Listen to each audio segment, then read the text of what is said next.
Welcome to Addicted to Busy, the podcast specifically for overachieving property managers who are dying for a little more work-life balance in their lives. Each week, we dismantle all the BS that holds us back. You'll learn how to nix those tricky, self-sabotaging habits so that you have the time, energy, and motivation to create what you really want in life. If you're looking to shift from overcommitted to overjoyed, this is the podcast for you. Let's do this. Now, your host, Anna Haviliana. Hello, and welcome back to Addicted to Busy. Here in the Midwest, spring has sprung, and so has my lawn. And I have never been one who necessarily loves lawn work, so to speak, and I've never been into gardening. But my husband and I just bought a new house last year, and we're starting to see what's coming back through the garden. And I'm starting to get a little curious about gardening, and I think that this might be something I could be into in the future. However, I have killed probably 9 out of every 10 houseplants that I've tried to keep alive. So I'm hoping that it goes better than my adventure with houseplants. Who knows? Maybe someday I'll eventually get good enough where I could have my own vegetable garden. But for this year, I think I'm going to start by planting one plant in the lawn and see if I can keep it alive. Anyways, today what I want to talk about is how to stop putting yourself last. This podcast episode is for the managers who feel that they are always busy, but never really achieving anything, or who find themselves exhausted after a full day at the office, only to have to switch right into doing emails and projects in the evening. Now, if this sounds like you, don't worry, you are not alone. Overworking has become a badge of honor in our modern world, and many of us in the property management industry feel really trapped in this hamster wheel of overworking. If you know that you're overworking, but you don't necessarily know how to make it stop, you're listening to the right podcast. As a property manager, it's pretty much expected that you put yourself last. The role of a property manager is no walk in the park. On one hand, you are the liaison between tenants, vendors, and contractors. And on the other hand, you are constantly juggling the responsibilities and deadlines of rent collection, maintenance processes, marketing, accounting. It's honestly no wonder why your phone is going off every other minute. But it gets worse when you're dealing with sudden emergencies and tenants and residents who just never seem to be happy. Not to mention, in order to be competitive, you have to stay on top of all of the changing industry trends and your market's economic climate. So, needless to say, it's never ending and exhausting. Not to mention, many of your tenants might feel entitled to a myriad of services that go above and beyond their lease agreements. And you're trying to serve them while also serving the expectations and demands of your property owners, which is a whole other beast in itself. It's honestly no wonder why the majority of property managers feel burned out and or are ready to quit. But there's a spot where managers are getting it all wrong. Most property managers have found themselves stuck in a never-ending cycle of playing catch-up. And because of that, they're working longer hours in an effort to get caught up. But that's the catch.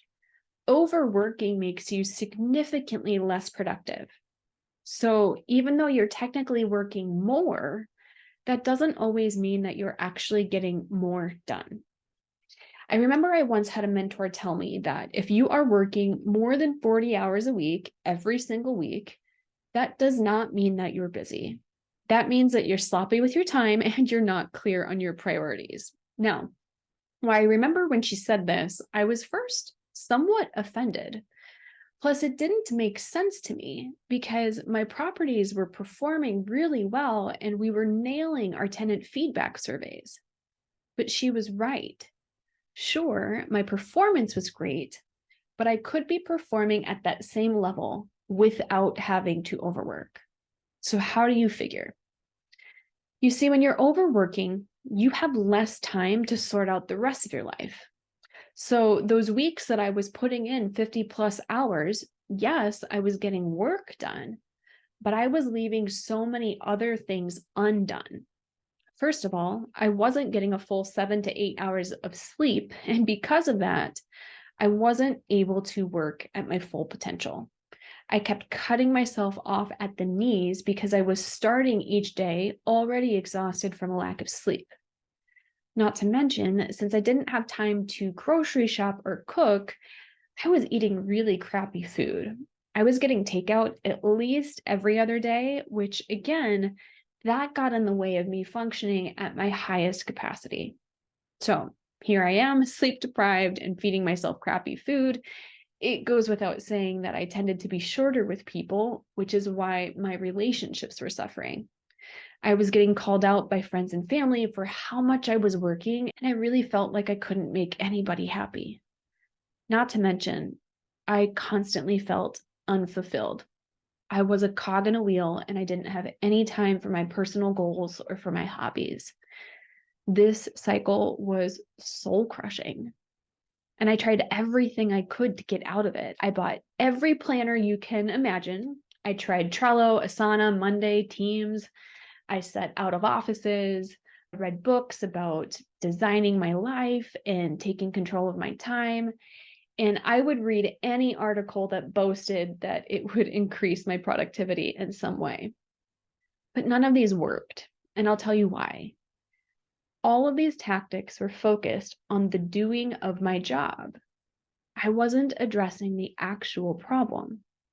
The problem was that I kept putting myself on the back burner. I believed I had to give my job all of my time and energy, and that whatever was left over, if anything at all, that's what was left for me. Sadly, that's how I got stuck in the cycle of dragging myself through each day. Do you feel me here? If you do, I have to tell you, you might have it all backwards just like I did. I'm going to repeat what my mentor told me. If you're working more than 40 hours a week every single week, that doesn't mean that you're busy. That means that you're sloppy with your time and you're not clear on your priorities. When you prioritize yourself, your health, your creativity, your friends, your family, and yourself, and you put all of that first, you're able to show up to work with far more energy, mental bandwidth, and fulfillment. You will be able to do more on less time. Now, I hear you. As property managers, it is common to place the needs of others above our own. We've been conditioned to believe that putting others first is a selfless act and that we should always strive to help others before ourselves. A lot of managers fear putting themselves first. They worry that they will be replaced or that others will see them as lazy or that they're not dedicated to their jobs or that they could get passed over for promotions. But what most managers find when they start putting themselves first is the exact opposite. Because they're no longer stuck in the gotta catch up cycle, they're more efficient. And since they're more efficient, they tend to be in a better mood, and being in a better mood improves relationships. When managers prioritize sleep and diet, it leads to overall improved self-esteem, which comes in handy when you're working with your colleagues and your ownership groups. Too many managers look at work-life balance as a zero-sum game. This is the false belief that prioritizing ourselves will come at the expense of others. But it's the opposite. When we put ourselves first, we have more to give to others. And more so, when you put yourself first and show others how to do the same, we all end up with more to give. I can remember years ago, I was preparing my site for its first REAC inspection. And at that time, my career dominated all of my time. I was really an active and creative person, but I wasn't showing up in that way. I loved to go running, explore my city, and watch live music. I liked to craft and scrapbook, and I had dreams of taking dance classes, but I was doing none of that. I remember after a particularly bad site visit, I had resigned myself to working late. I wanted to, quote unquote, right all the wrongs that the owners had brought to light. But then it hit me. I feel like crap about this site visit, and I feel like crap because I keep skipping going for a run at night. And I remember thinking in that moment, I might as well just go for the run because there's literally nothing I can do to fix all of this within the next 3 hours. Sure, I came back to work the next day buried in emails with a follow-up list that just wouldn't quit. But the next morning, I also came back feeling physically great because I made a healthy choice for myself. I returned with more physical and mental energy. So I chose myself over and over again, day after day. And no, I didn't lose my job. I got promoted. All right, so you've heard me ramble, and now you're probably wondering, how do I do this? And there is one missing piece that will make all of the difference. But before I get to it, I do have to give you a caveat. And that is that you don't need me to tell you what to do. Listen, you know you better than anyone. You know what you need, whether it is prioritizing sleep or reducing how much you scroll on your phone or how much you are eating. You probably already know what you need to do in order to put yourself first and take care of your health. Getting property managers to a point where they decide they want to put themselves first is really only half the battle. The next challenge is that once a manager decides that it's time to take care of themselves, most managers are so acclimated to overworking that they find it hard to quit their old overworking habits. Many people can assume that putting yourself should feel good, but for those who have been overworking for years on end, taking care of yourself might feel uncomfortable at first. Checking out of work is a new experience, and any experience that is new will feel uncomfortable, even if it's technically a good experience. So here's the root of the problem: the belief that time off of work should feel good, but oftentimes it doesn't because we're out of practice. When it comes to developing new habits, it's important to recognize that they're going to feel uncomfortable at first. This is because our brains are hardwired to resist change, even when the change is ultimately beneficial for us. So, to combat that feeling of discomfort, it's important to be aware of the fact that there are multiple stages of forming a new habit. In the first stages of forming any new habit, you might experience a little bit of confusion or frustration. But as you gain more experience with that habit, your understanding of it will increase, and those feelings of uncertainty are going to dissipate over time.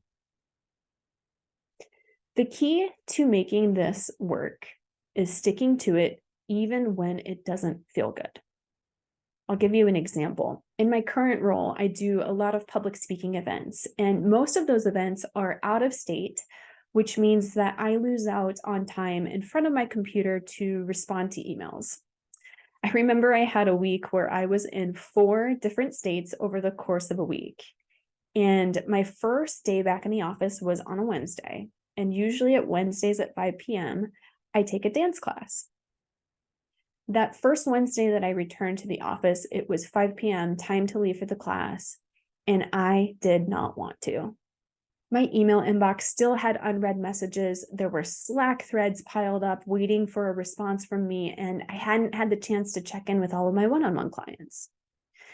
I started to feel that old urge coming back from my days of overworking. I was very tempted to skip the class and spend the evening cleaning out my messages. But I knew that if I had skipped on the dance class, that I would likely work until late in the evening, and then there would be a higher chance of me getting burned out. So remember what I just said. The key to making this work is sticking to it even when it doesn't feel good. The truth is that it would have felt good in the moment to sit and clear out all of those messages. But then it would feel awful later on because I would no longer have a good balance between work and play.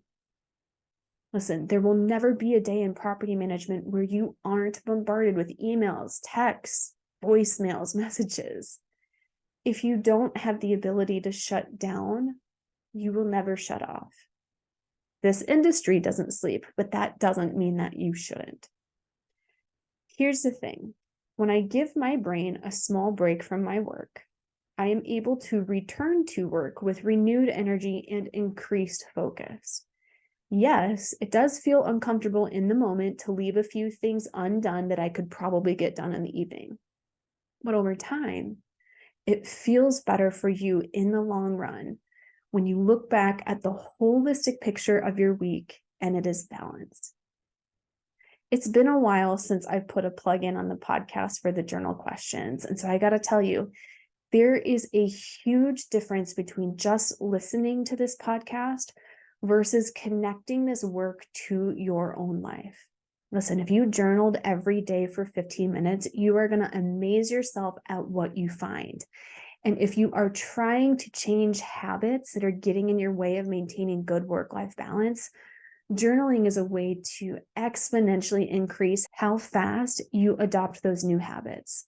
And that is why we offer free journal prompts every week to guide you on your journey. So hop on over to our website to grab them. That's annahavaljana.com/journal. That's ANNAJAV as in vegetable, ELLANA.com/journal. I love y'all. Keep going. Thanks so much for tuning in to this episode of Addicted to Busy. If you're enjoying the show, please feel free to rate, subscribe, and leave a review wherever you listen to your podcasts. This helps others find the show, and we greatly appreciate it. Thanks again for tuning in, and we'll catch you in the next episode.